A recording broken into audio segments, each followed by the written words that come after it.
If you're new, please subscribe to our channel and like this video. It only takes a second, but it gives us motivation to create more stories. So please like this video, and now let's start the story. It feels strange to be sitting here now telling my story, but I think it's time to share. My name is Claire, and I never thought I'd find myself in this position. But life, as it often does, has a way of leading you down unexpected paths, and I suppose this is one of those stories. It all started a few years ago when my husband, Robert, and I moved into our new home. We had been married for 7 years at the time, and we were comfortable, happy even. Our lives were structured. I had my job as a freelance graphic designer, and Robert worked as an architect, which meant his hours could be unpredictable. But for the most part, we balanced everything. We had a lovely home, a dog, and a routine that worked for us. It was a good life. At first, we didn't feel the need for extra help. But over time, with Robert's work demanding more of his attention and mine becoming busier as we found ourselves struggling to keep up with the house, the cleaning, the laundry, the grocery shopping, it all started to pile up. And so we made the decision to hire someone to help. Her name was Maya, and she was recommended to us by a friend. She was in her late 20s, a young woman from a small town, and she had come to the city to find work. She seemed like a hard worker, polite, and eager to help. When Maya first started, everything seemed normal. She cleaned the house efficiently, did the laundry, and took care of the small tasks we didn't have time for. She was quiet and kept to herself, but that wasn't unusual. I often worked in my home office while she was here, so I didn't have much interaction with her beyond the basic greetings. Over time, though, something changed. It wasn't an immediate shift, but it was noticeable. It started with small things. Maya started staying a little later than usual. I thought nothing of it at first. After all, cleaning a large house can take time, and maybe she just wanted to do a thorough job. But then I began to notice something else, something that, at first, I couldn't quite put my finger on. It was in the way she looked at me when we would pass by each other in the hallway. There was something in her eyes, a curiosity, or perhaps something deeper, but I couldn't name it. I told myself I was overthinking things. After all, I was happily married, and Maya was just a maid. But as time went on, the glances became more frequent, and I started to feel uneasy. At first, I brushed it off. I told myself I was being paranoid. But then, it wasn't just the glances. There was something about the way she would speak to me. Maya would often ask about my day, about Robert, about things that seemed too personal for someone I barely knew. She would tell me about her own life, her family back home, her dreams of one day owning a small business. And I listened not because I felt particularly interested, but because I didn't want to be rude. She was our employee after all, and it was the polite thing to do. But then, one evening, something happened that made me question everything. It was a Saturday night, and Robert was working late. He had an important meeting with a client, which meant I was home alone. I was sitting in the living room, flipping through a book, when Maya came into the room. She had just finished cleaning the kitchen and was about to leave, but there was something different about her demeanor that night. She seemed more relaxed, almost as though she had something on her mind. "Are you all right?" I asked, sensing the tension in the air. She paused, looking at me for a long moment before responding. "I'm fine. Just tired." There was something in her voice that didn't quite match her words. It was as though she was hiding something. I didn't push it, though. Instead, I nodded and went back to my book. But as I sat there, I couldn't shake the feeling that something was off. A few minutes later, Maya excused herself, but not before she said something that would stay with me for a long time. "If you ever need someone to talk to, I'm here," she said, almost too casually. Her tone was soft, sincere, and strangely comforting, but there was a certain weight to her words that I couldn't ignore. I smiled politely and thanked her, but that night, as I lay in bed, I couldn't stop thinking about what had just happened. Why had she said that? And why did I feel so uneasy about it? I wish I could say that I immediately confronted her about it, but I didn't. Instead, I pushed it to the back of my mind. I told myself I was being overly sensitive, that I was simply reading too much into things. But the next few days only served to confirm my growing suspicion that something wasn't quite right. The following week, I was working in my office when Maya came to clean. It was around midday, and Robert had already left for another meeting. As usual, I was immersed in my work, but I couldn't help noticing how long Maya was taking. I glanced at the clock, then glanced at her. She was in the kitchen, wiping down the counters, but she seemed to be taking her time. It wasn't like her to dawdle. Usually, she was efficient and fast, but today there was a certain slowness to her movements, like she was stalling. Finally, she finished in the kitchen and began to head out, but then she stopped in the doorway of my office. "Are you sure you're okay?" she asked again, her voice soft. I turned in my chair to face her, a little taken aback. "I'm fine. Why do you ask?" She seemed to hesitate for a moment before speaking again. "You've been quiet lately. Is everything all right with you and Robert?" Her question caught me off guard. I hadn't told her anything about my marriage, at least not in any significant way, so why was she asking about it now? I tried to play it off, to give a casual answer. "We're fine, just busy. You know how it is." But there was a look in her eyes, a glimmer of something that made my heart race. It wasn't just concern, it was something more, something deeper. I didn't know what to make of it, so I simply nodded and smiled, dismissing her and hoping that whatever was happening would just fade away. But I couldn't ignore the growing tension between us, a tension that neither of us had named yet, but that was clearly there. As the days passed, I found myself thinking more and more about Maya, and not just as our maid. Something about her began to intrigue me, something I couldn't put my finger on. I didn't want to acknowledge it, but the thoughts kept creeping in like unwanted guests. I didn't want to admit it, but part of me began to look forward to the days when Maya came over. I didn't want to be around her because of any romantic feelings. I was married after all, but there was something about her presence that felt different. Maybe it was her energy or the way she seemed to understand things without me saying much at all. Whatever it was, it made me feel uneasy, but I couldn't help myself. But things didn't stay quiet for long. It's hard to know where to begin when things start to feel like they're spiraling. The more I tried to ignore the tension between Maya and me, the more it grew. I had hoped that maybe, just maybe, it was all in my head. But that wasn't the case. A few weeks after that awkward conversation in my office, I started noticing other things. Little things. For example, Maya started to act differently around me. At first, it was subtle. A small, lingering glance when we'd cross paths, or a certain way she'd stand just a little too close when handing me something. I'd brush it off as nothing, convinced I was imagining it, but I couldn't deny the way it made me feel. It was a Friday when things began to feel even more unsettling. Robert had taken the day off for a rare moment of downtime, so we decided to spend the afternoon together. We went for a long walk, had lunch at a small cafe, and then spent the evening lounging on the couch. It was peaceful, just the two of us. And for a while, I felt like I could breathe again. But as the evening wore on, I found myself thinking about Maya more than I should have. I kept picturing her face, the way her eyes would linger a little longer than necessary when we spoke. My mind kept wandering, and I couldn't seem to shake the feeling that something was wrong. I had promised myself that I wouldn't entertain any thoughts about her, that I wouldn't let the situation get out of hand. But it felt as if the more I tried to push it away, the more it pulled me back. The next day, I was home alone. Robert had gone to visit his parents for the weekend, and I had the house to myself. I had planned to catch up on work, but my thoughts kept drifting. I found myself pacing the house, unable to focus on anything. I was consumed with the question that had been nagging at me for weeks. Why had Maya been acting this way? Around noon, I got a text from her, asking if I needed anything done in the house. It was a simple message, but there was a certain tone to it that made my heart skip a beat. The question felt too familiar, almost as if she was checking in, not just about her work. I tried to dismiss the feeling, but I couldn't ignore the way my hands trembled as I typed back. "No, I'm fine, thanks. Everything's good here." I didn't expect it, but a few minutes later, she responded. "Are you sure? If you need anything, I'm just a phone call away. Don't hesitate to ask." I stared at her message, and I couldn't help but notice the subtle hint of something in her words. It was almost as if she was offering me something more than just her cleaning services. The thought made me uneasy. But instead of analyzing it, I quickly put my phone down and tried to focus on my work. However, despite my best efforts to ignore the situation, I couldn't shake the nagging feeling that something was wrong. And so, when Maya arrived for her next shift a few days later, I found myself feeling strangely tense. She was the same as always, polite, professional, but I couldn't escape the sense that we were walking on a fine line.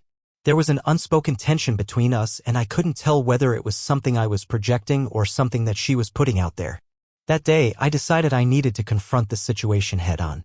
I wasn't sure what was going on, but I knew that ignoring it any longer wouldn't make it disappear. I couldn't keep pretending that everything was fine when I was feeling so unsettled. After she finished cleaning the living room, I invited Maya to sit down with me for a moment. I could tell she was a little surprised. She wasn't used to sitting down for a chat during her shifts, but I needed to clear the air. "Maya," I began, trying to keep my voice steady. "I've been feeling a little off lately, and I want to make sure everything is all right between us." She looked at me, her eyes searching mine, as if trying to gauge whether I was serious or just being overly sensitive. After a long pause, she nodded slowly. "I understand," she said softly. "You've been distant. I didn't want to make you uncomfortable." Her words hit me like a ton of bricks. She noticed it too, the distance, the tension. She had been feeling it as much as I had. But what did that mean? What was she really trying to say? I tried to mask my nervousness with a forced smile. I just want to make sure we're clear about boundaries, I said, choosing my words carefully. You're here to do your job and I appreciate all of your help, but I need to make sure that we're on the same page. Maya didn't answer immediately. She sat there, her hands folded in her lap, her eyes avoiding mine. For a moment, it felt like an eternity. Finally, she looked up and spoke softly. I didn't mean to make you uncomfortable, she said. I don't know. Maybe I've been too friendly. But I think you've been feeling the same way I have. Maybe we've both been ignoring it. Her words hung in the air between us. I didn't know how to respond. Was she implying something? I couldn't tell. And yet, there was a part of me that couldn't deny it. There was a part of me that, deep down, knew exactly what she was talking about. But I couldn't. I couldn't entertain any of those thoughts. I was married and Robert meant everything to me. The idea of letting anything interfere with that was unimaginable. I had to keep it together for my marriage, for my life.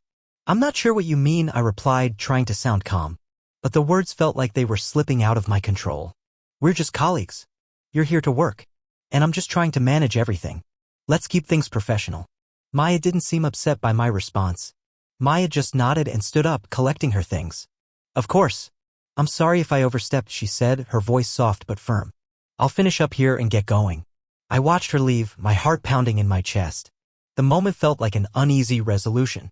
But deep down, I knew it wasn't over. Something had shifted.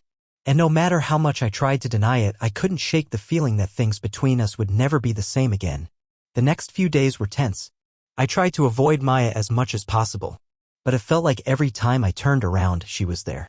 Her presence lingering in the house, in the spaces between the rooms where we once felt safe. And yet, despite the awkwardness, I couldn't help but feel drawn to her, as if something was pulling me in. I didn't know what to do. The lines had already started to blur, and I wasn't sure if I could walk away from it. I wanted to believe that everything would be fine, that I could just ignore the situation and move on. But I also knew that deep down I was afraid. Afraid of what might happen if I didn't face the truth. And more than that, I was afraid of what I might have already allowed to happen. It's hard to explain what it feels like when you're stuck between what you want and what you know is right. After that conversation with Maya, I thought I could move past it. I told myself that I would focus on my work, on my marriage, and just push all of this to the back of my mind. But I couldn't. It was like a knot that tightened in my chest every time Maya came into the house. The air felt different, charged somehow, and I couldn't escape it. A few days later, I was sitting in the living room, working on a project, when I heard the front door open. I knew Maya had arrived for her usual cleaning shift. I should have been focused on my work, but instead, I found myself waiting, listening to the sound of her footsteps as she moved through the house. I couldn't shake the sense that everything had changed and that we were on the verge of something I wasn't sure I could control. I tried to focus, to concentrate on the task at hand, but my mind kept drifting. Eventually, Maya knocked on my office door. Can I come in for a moment? She asked, her voice soft but purposeful. I hesitated for a moment. Part of me wanted to say no to keep the boundaries firm, but another part of me, a part one didn't like acknowledging, wanted to see where this would go. Of course, I said, my voice a little too calm, betraying the nerves that were bubbling up inside me. She entered the room and stood near the door for a moment before sitting down across from me. There was an uncomfortable silence between us, and I could feel my heart beating in my chest, faster than normal.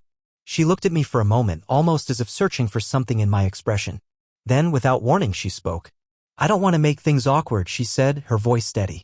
But I think we both know that something has changed, and I don't want to keep pretending that everything is fine if it's not. I didn't know what to say.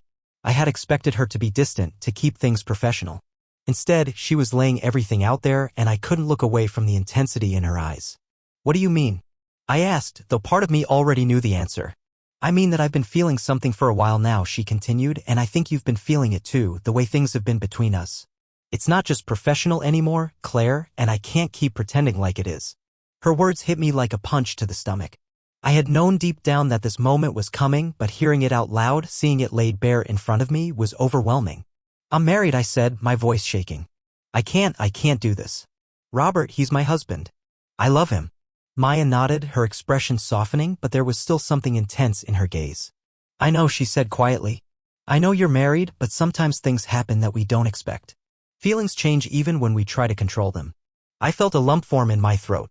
The words she was saying, the way she was looking at me, it felt like I was caught in something that was bigger than both of us.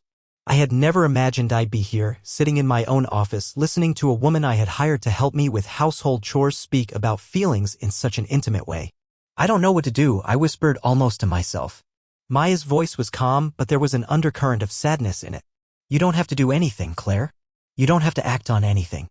I just wanted you to know that I'm not blind to what's been happening. I just needed to tell you. The silence in the room felt heavy. I couldn't look at her, couldn't look anywhere but at the desk in front of me.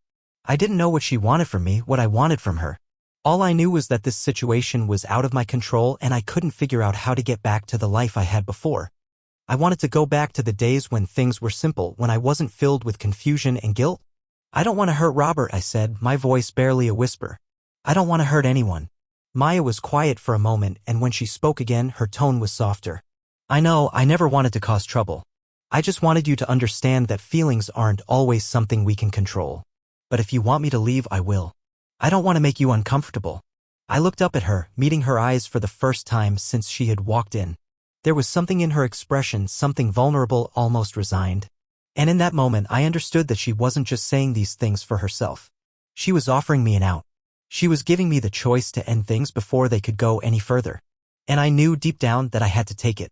I think it's best if you stop working here, I said, the words tasting bitter as they left my mouth. I think we both need some space, some time to figure things out. Maya didn't seem surprised by my decision, but I saw a flash of sadness in her eyes. She nodded slowly, standing up from the chair. I understand, she said quietly. I'll pack my things and leave. I didn't say anything else as she walked out of the room. Part of me wanted to stop her, to apologize, to explain how conflicted I was. But I couldn't. I couldn't risk crossing that any further. It wasn't just about the situation with her. It was about my marriage, my life. Robert and I had built something together, and I couldn't let that fall apart over a fleeting moment of confusion. The rest of the afternoon was a blur. I stayed in my office, trying to focus on my work. But all I could think about was the conversation I had just had with Maya. I kept imagining her packing her things, leaving the house for good, and the thought made my stomach twist. I couldn't help but wonder if I had made the right decision. But deep down, I knew I had. By the time Robert came home that evening, everything had changed. Maya was gone, and the house felt emptier, somehow. I tried to act normal, to pretend like nothing was wrong, but it was impossible. I could see the concern in Robert's eyes when he asked how my day had been, and I couldn't bring myself to tell him the truth. Instead, I just smiled and said everything was fine, even though I knew it wasn't. That night, as I lay in bed next to Robert, I felt a strange mix of relief and regret. I had made the choice to end things with Maya, but I couldn't forget the way I had felt when she was around. The way she made me feel alive in a way I hadn't felt in a long time. But I also knew that I couldn't let that feeling dictate my life. I loved Robert, and that was what mattered. I closed my eyes, hoping that in time, the ache in my chest would fade and that everything would go back to normal. But as I lay there, I knew that things had changed. They had to. And somehow in the end, I would have to learn to live with it.